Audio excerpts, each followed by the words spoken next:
session of this morning. I would like to introduce you to Richard Burridge from the Single Market Research, which is a very good, one of the top three market research firms in Vietnam to talk to us about Vietnam consumer trends, and Richard has been here forever, so we can definitely tell you a lot about how it has changed over the past several years. So without further ado, Mr. Richard Burridge.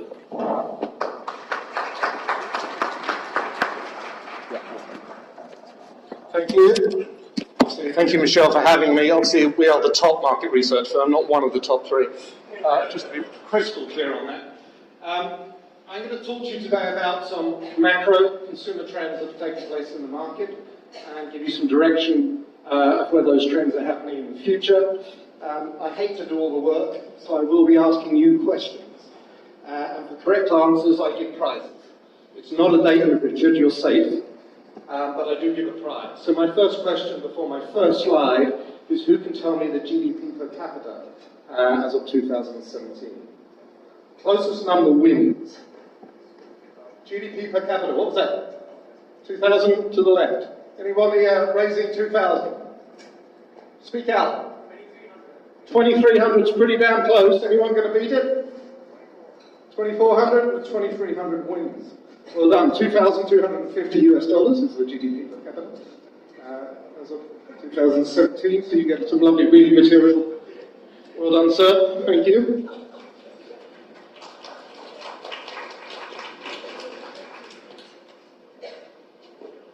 This image is taken out of the back of this hotel.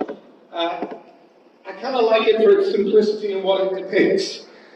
It's the back image of this hotel, as you know, is Hong Kong Chinese invested hotel, and it's looking out across three hotels. We have a state hotel.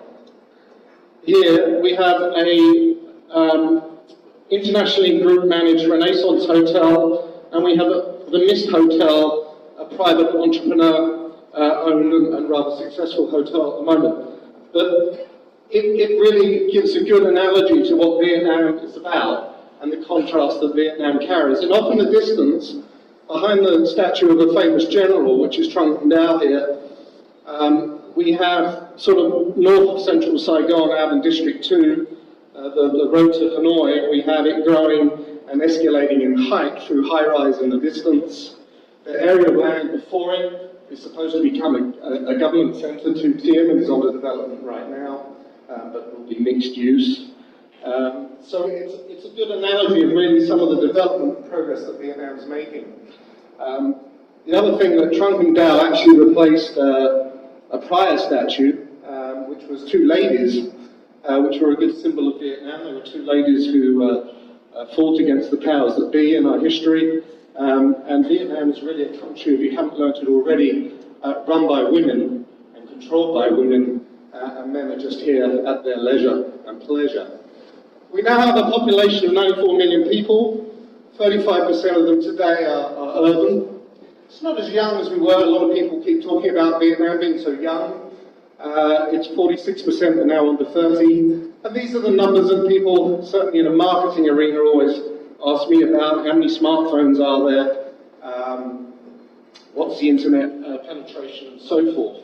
What's interesting with the smartphone penetration, it's nearly 9 in 10 adults have a smartphone in urban Vietnam, which is quite staggering. And a lot of you will be listening to sessions about the digital economy, e-payments, the use of mobile for e-commerce and so forth over the coming day and coming days. And really the facilitator of that is the smartphone. And I'm not going to be talking about that today, but also the huge amount of consumer credit that has been provided to consumers to buy smartphones and other things.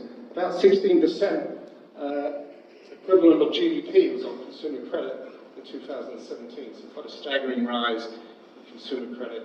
A lot of it delivered in smartphone shops as the first point of access. My next question, before I move on to my next slide, is can anyone tell me or guesstimate how many millionaires who are Vietnamese reside in Vietnam? How many millionaires, how many high net worth individuals with over 1 million in liquid assets exist today in Vietnam? Anyone? It's a guess. You can play a guess. Closest number wins. 5,000. Anyone else? 100,000. That's some pretty broad guesses. 1 million. Wow. Okay. You know we have 94 million people, right?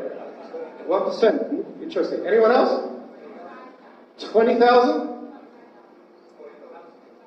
You said 20? 25, you said. You're closest. It's 22,000. Well done, sir. That's 22,000 millionaires in Vietnam as of 2017, or high net worth individuals. A staggering number, really.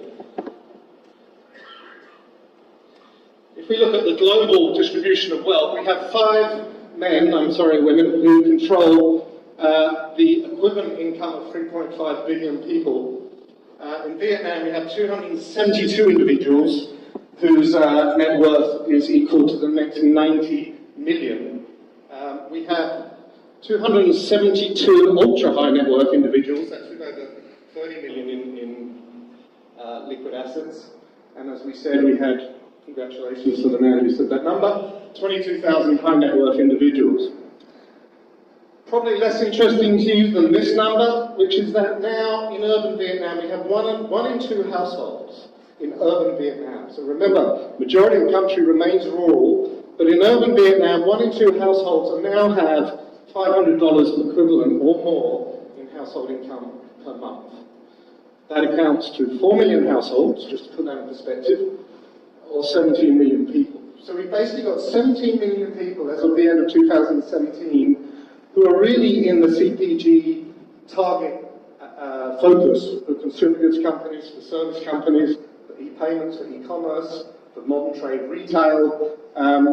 There are almost equivalent number, slightly less across the rural population, but they are widely distributed across the whole of Vietnam and much less concentrated, therefore much harder to target. My next question, can anyone tell me how quickly rural Vietnam is growing at the moment? As a percentage point, how quickly is rural Vietnam growing this year? Hazard a guess. 7.5. Anyone else? It's actually a trick question. It's not growing. 2018 is the first year that the rural population in Vietnam will decline. So if you're investing in companies that are dependent on rural growth, you better hope it's in penetration, not in population growth. Right? It's the first year that the rural population in Vietnam will no longer be growing. Can anyone tell me the size of the rural population? This is a test of whether you've been listening. As a percentage of Vietnam's population, how many of them are residing in rural areas? 65. There was a female voice that said that first. Who was that? Really? Okay, you can have the prize.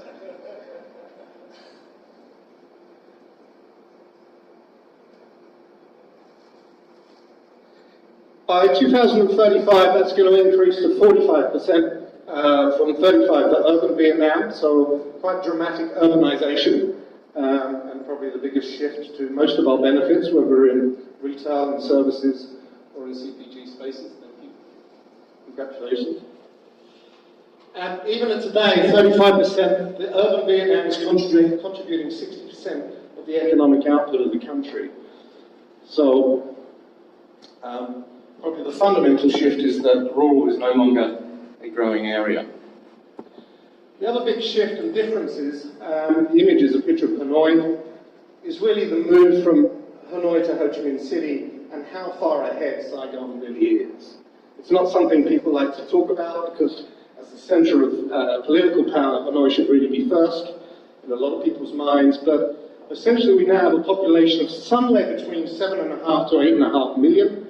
I'd like to be more specific. A lot of it comes down to the number of commuters, which is estimated at about 700,000 a day entering the city. Ho Chi Minh City is contributing 24% of Vietnam's economy.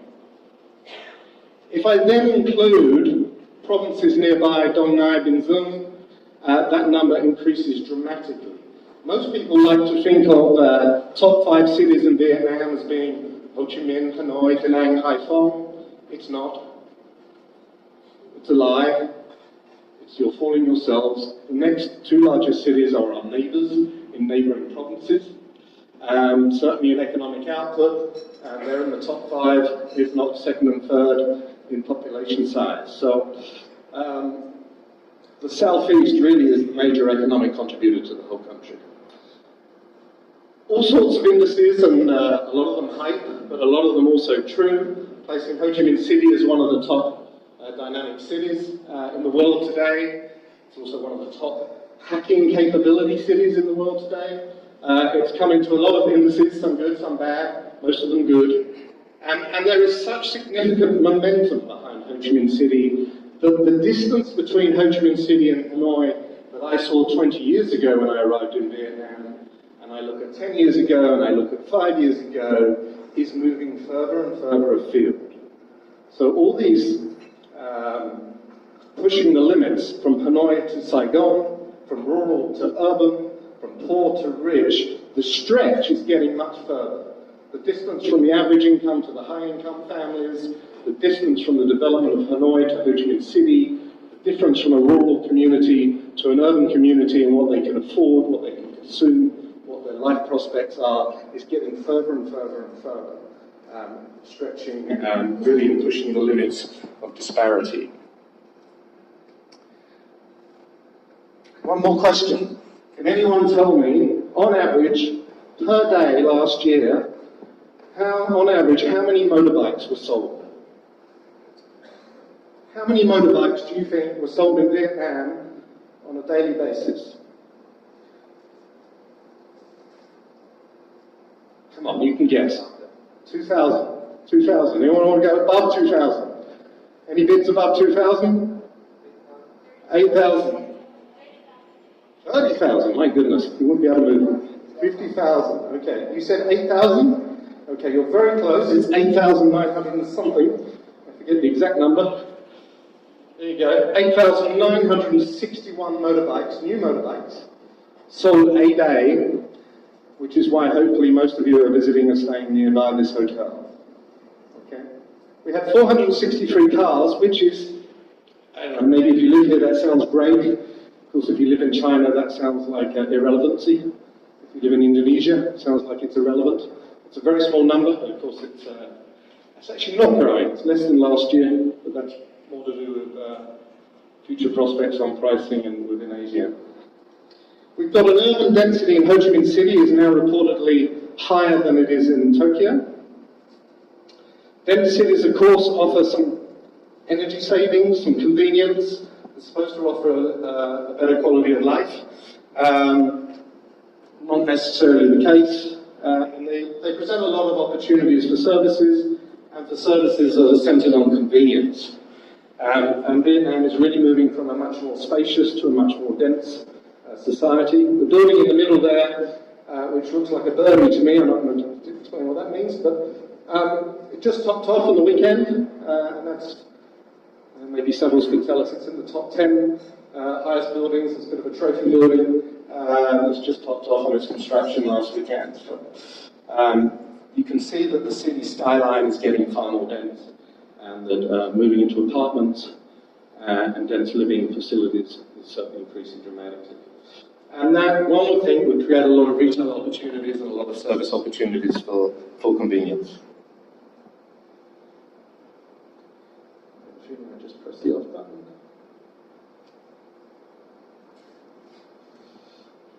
Anyone who's been coming to Vietnam for a while will know it's an extraordinarily entrepreneurial society. There is a fair amount of Xeroxing. The guy next door has a really good mechanic shop, I'll open one. The guy next door has a really good tailor shop, I'll open one. Cafe, so you tend to get streets that are very specific by industry.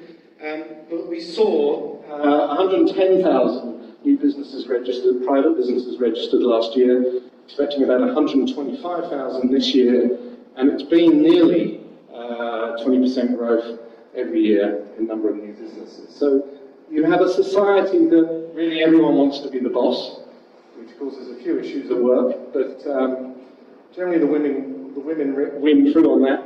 But incredibly entrepreneurial society, which is great when you look at some of the new tech that's entering finance, that's entering payments, that's entering e-commerce, that's entering property.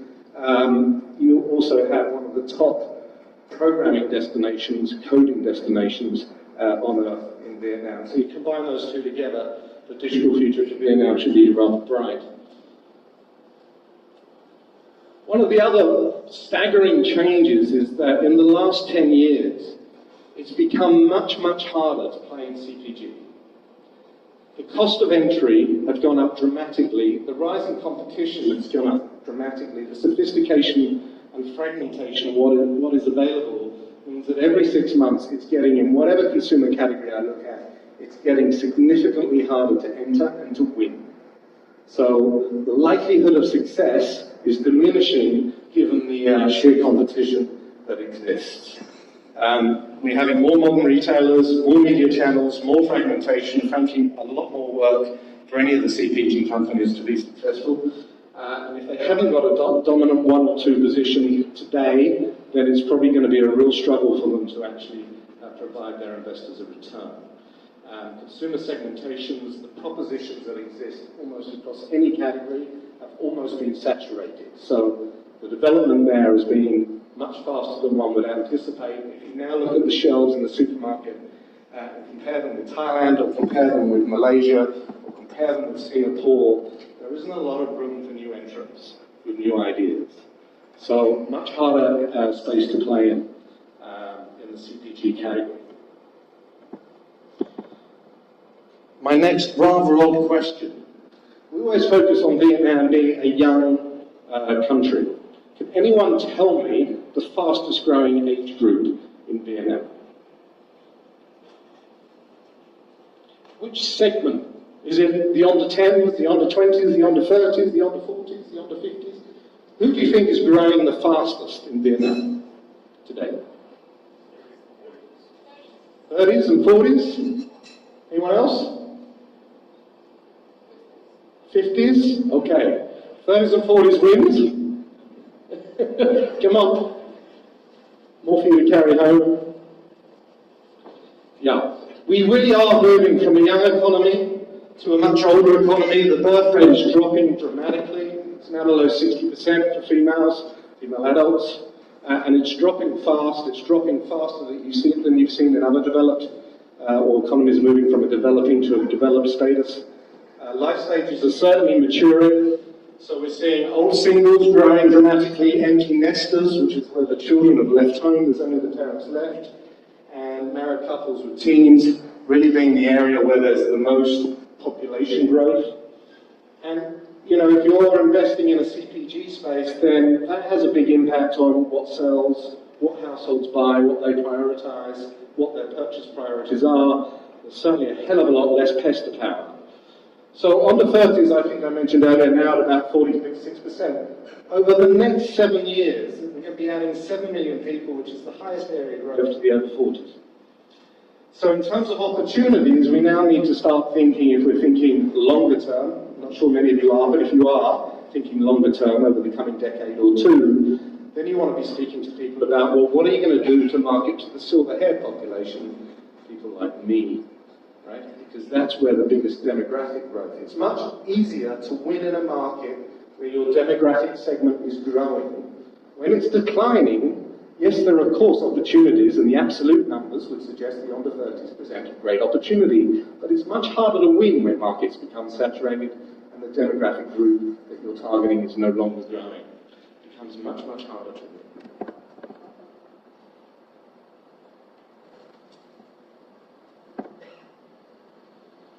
We are also moving quite dramatically in the last few years, and I addressed this a little bit last year, from an economy and a consumer aspiration that was all around ownership. Right? It started 10 years ago. I needed to own my motorbike. I celebrated it. I bought the first air conditioning for home. I celebrated it. I washed it. I took my colleagues out. We celebrated the fact that I'd made that purchase. What's happening today is causing a lot of confusion, not just here, but also in some other markets in Southeast Asia, about what's happening to the growth, because purchasing priorities are shifting dramatically for consumers.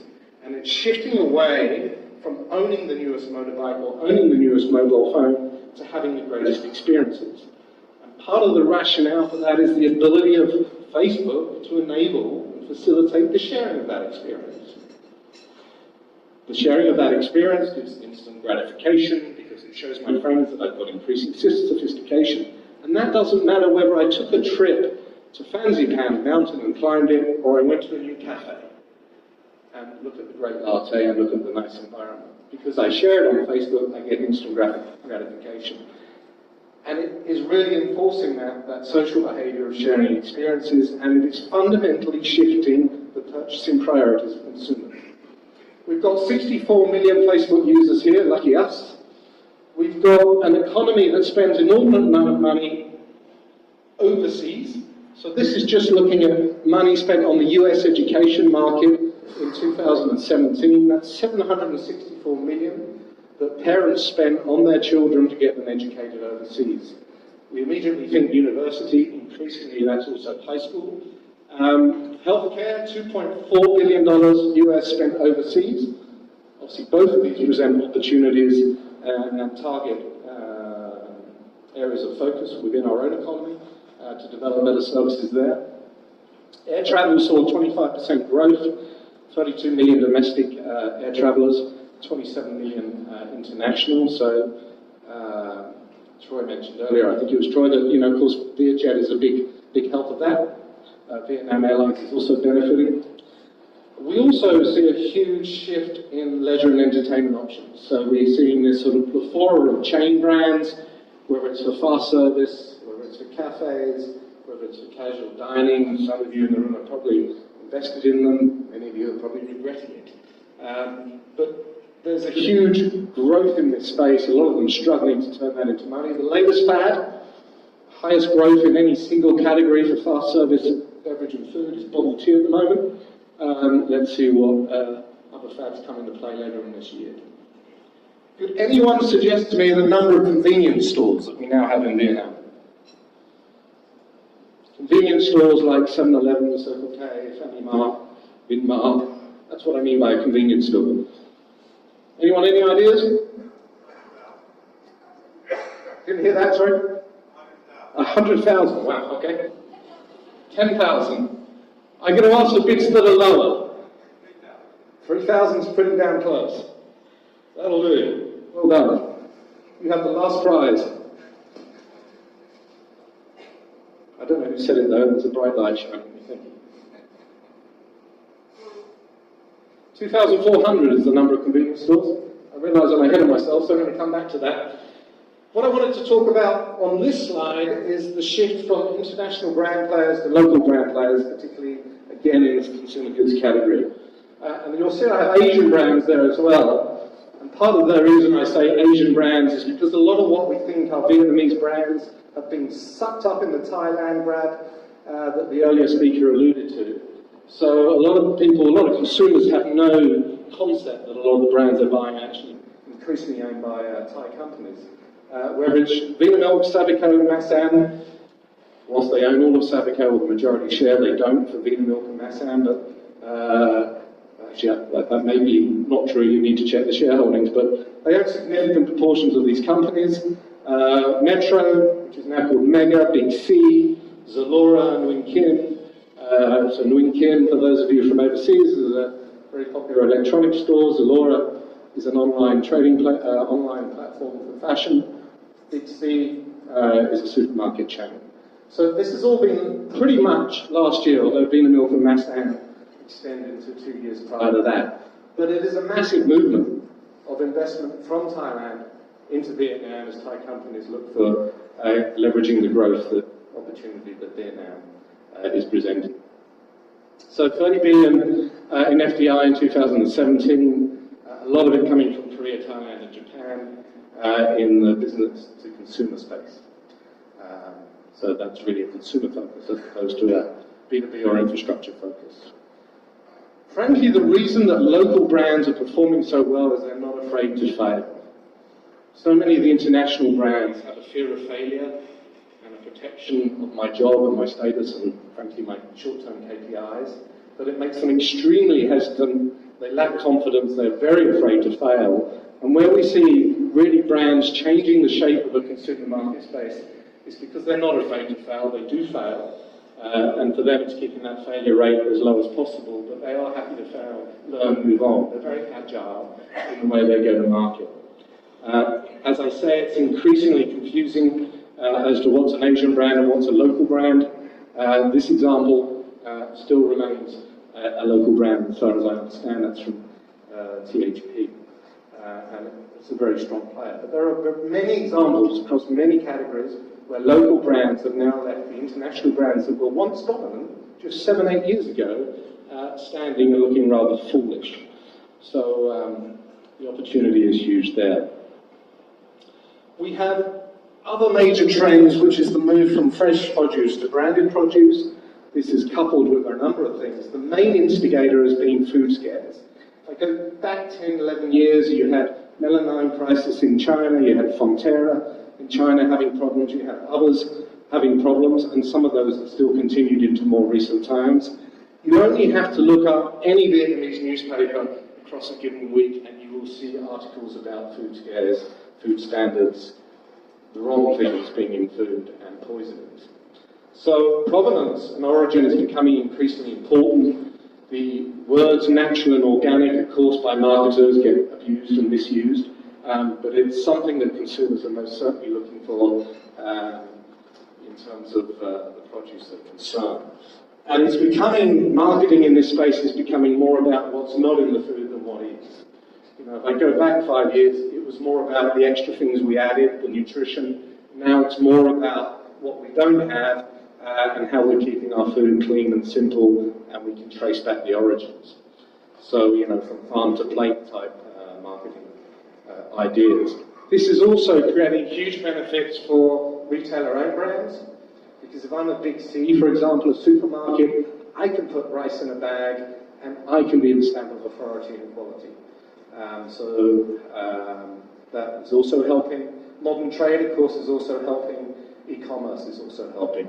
The example, the specific example, is now about 3 years old, but this is Vin Group, with their supermarket chain Vinmart, and Vinmart Plus, which I think is their convenience store. And this is them integrated vertically, buying up farms in the Central Highlands here, and in the mountains north of Hanoi, so they can provide, you know, a source and an origin and a provenance of the products they provide.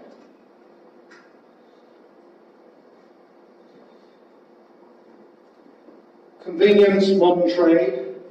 So I talked about this last year for those of you who were here, that modern trade as a percentage of consumer goods and groceries sold has moved in 10 years from 15% to 18%, not a huge shift.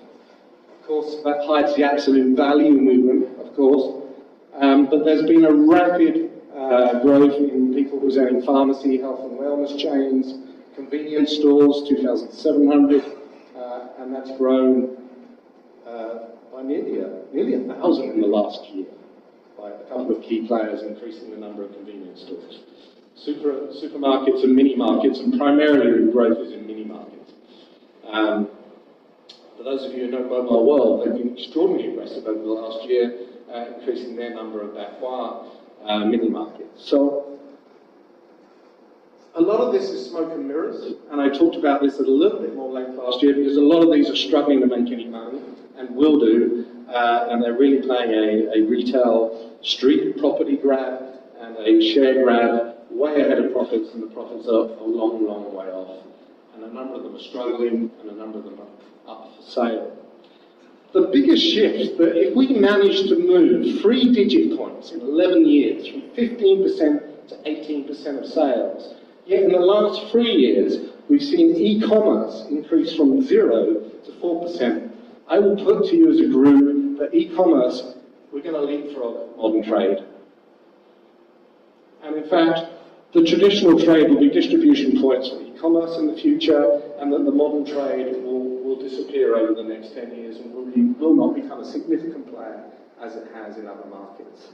And the real growth opportunity is in e-commerce. Also an area that is, frankly, buying its customers and buying its transaction values, and number of transactions to keep you, the investors, happy.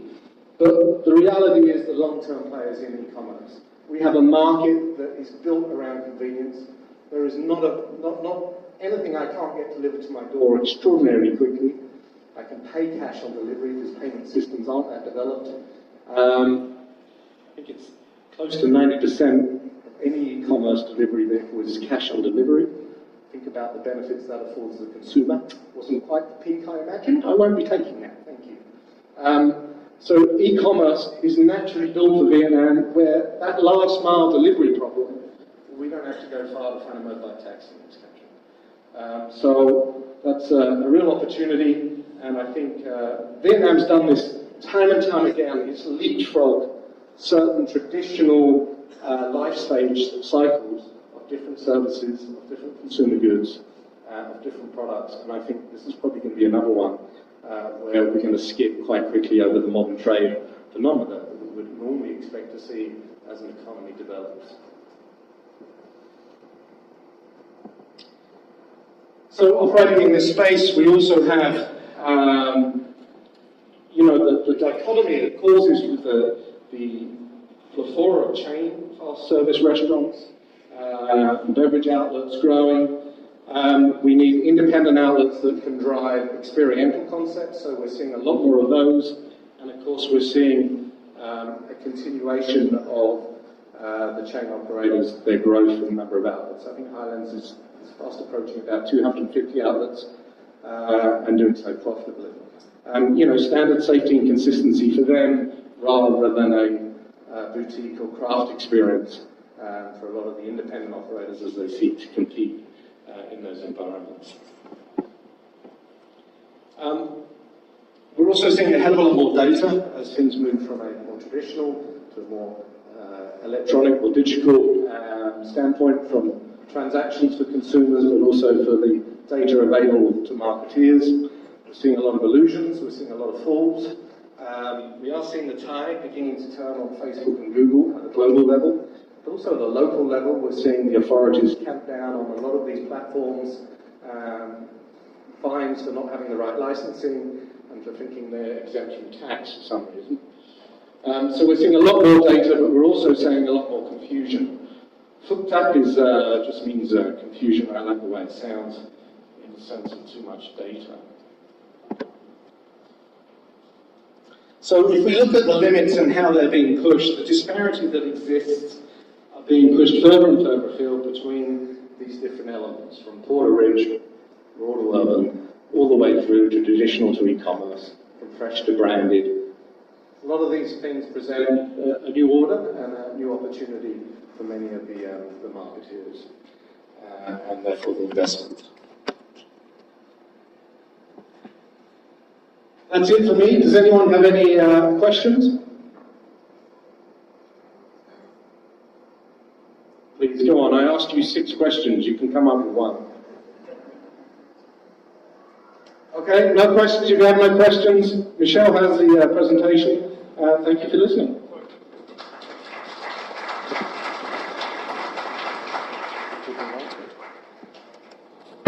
Okay, well, thank you, Richard. So with the program finished a little bit early, so I'll just make two quick announcements. Remember, Prep for Lunch, your badge has a 6F sticker.